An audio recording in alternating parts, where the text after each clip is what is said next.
หลายนาทีเติบแล้วเนาะฮอด30 นาทีป่ะบอดมันใส่เลยมันเลือดออกหูเลยนะแต่บอดมันใส่เลยบอดฮักโคล่านั่นไหมบอกหัวใส่ฮักโคล่าลงไปบอกไปได้ไหม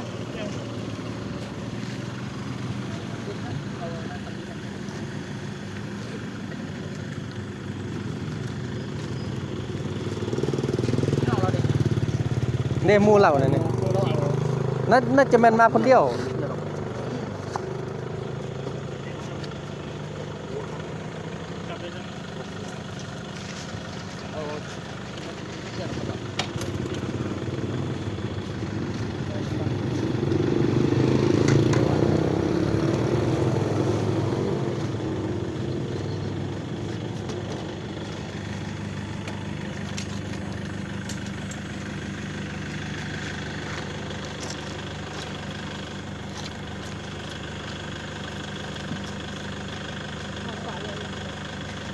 ปลอดภัย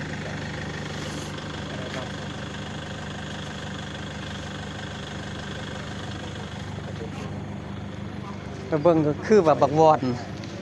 เบิ่งตำอิดขึ้นว่ามันบักวอนบ่มี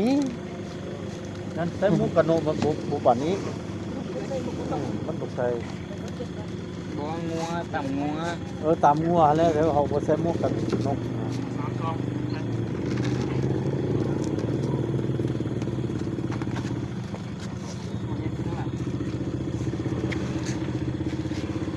ยกยับกันอยู่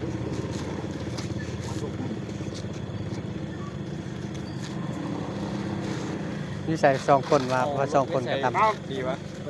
นับเพื่อนงัวนี่เอาแล้วงัวที่หัวงัวคนอยู่นะว่านี่มีต่ำได้2 คนอยู่นี่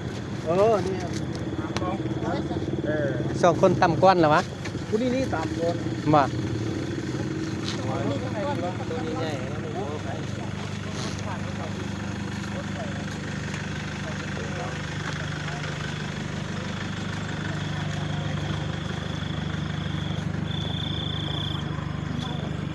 เมา